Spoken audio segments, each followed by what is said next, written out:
നമുക്ക് ഗുളികയുടെ സ്ട്രിപ്പ് കൊണ്ട് ഒരു ഫോട്ടോ ഫ്രെയിം ചെയ്യാവേ. ഞാൻ ഈ ടൈപ്പ് സ്ട്രിപ്പാട്ടോ യൂസ് ചെയ്യുന്നത്. അതിനൊന്ന് ഞാൻ ക്ലീൻ ആക്കി എടുക്കുന്നുണ്ട്. ഇനി നമുക്ക് ഓരോന്നായിട്ട് കട്ട് ചെയ്തെടുക്കണ്ട കേട്ടോ. അത് ആ വീഡിയോയിൽ കാണിക്കുന്നില്ല, അതേമാതിരി ഒന്ന് കട്ട് ചെയ്തെടുത്താൽ മതി. അങ്ങനെ ഞാൻ കുറച്ചധികം കട്ട് ചെയ്തെടുത്തിട്ടുണ്ട്. പിന്നെ ഇത് കലണ്ടർ ഉണ്ടായ കല്യാണ ഫോട്ടോസിൻ്റെ അതിൽ നിന്ന് വെട്ടിയെടുത്താണ്. ജസ്റ്റ് ഒന്ന് കയറി അത് ഞാൻ സെല്ലോ ടേപ്പ് വെച്ച് ഒന്ന് അഡ്ജസ്റ്റ് ചെയ്തു കേട്ടോ. പിന്നെ കാർഡ്ബോർഡ് ഈ ഒരു ഷേപ്പിൽ നമുക്ക് വേണം, ഇതേമാതിരി മൊത്തത്തിലും വേണേ. എന്നിട്ട് ആദ്യം കാണിച്ചുള്ള കാർഡ്ബോർഡ് ഷീറ്റ് ഉണ്ടല്ലോ, അതിലേക്ക് ഇതാ ഗുളികയുടെ സ്ട്രിപ്പ് പശ വെച്ച് ഇതേ രീതിയിലൊന്ന് സമയത്ത് സ്ട്രിപ്പ് ഒന്ന് മുകളിലോട്ട് പൊന്തിക്കൂട്ടോ.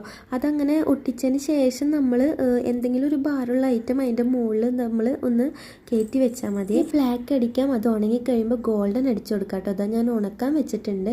അപ്പോൾ ഇങ്ങനെയാട്ടോ നമുക്ക് കിട്ടുന്നത്. നമുക്ക് ഈ 3 ഐറ്റം കൂടി ഒന്ന് കണക്ട് ചെയ്യാവേ. അതിന് 4 സൈഡിലും പശ തേക്കുന്നുണ്ട്, എന്നിട്ട് ഫോട്ടോ വെക്കുന്നുണ്ട്. പിന്നെ ഗുളികയുടെ സ്ട്രിപ്പ് വെച്ച് ആ കാർഡ്ബോർഡും കൂടി ആ പശമയ്ക്ക് ഒന്ന് ഒട്ടിച്ചു കൊടുക്കുന്നുണ്ട്. അപ്പോൾ ഫൈനൽ ലുക്ക് വന്നിട്ട് ഇതാട്ടോ. അപ്പോൾ വീഡിയോ ഇഷ്ടപ്പെട്ടെന്നുണ്ടെങ്കിൽ ഒന്ന് സബ്സ്ക്രൈബ് ചെയ്ത് സപ്പോർട്ട് ചെയ്യാൻ മറക്കരുത്. ലൈക്കും ഷെയറും കൂടി ഒന്ന് ചെയ്തേക്കണം കേട്ടോ.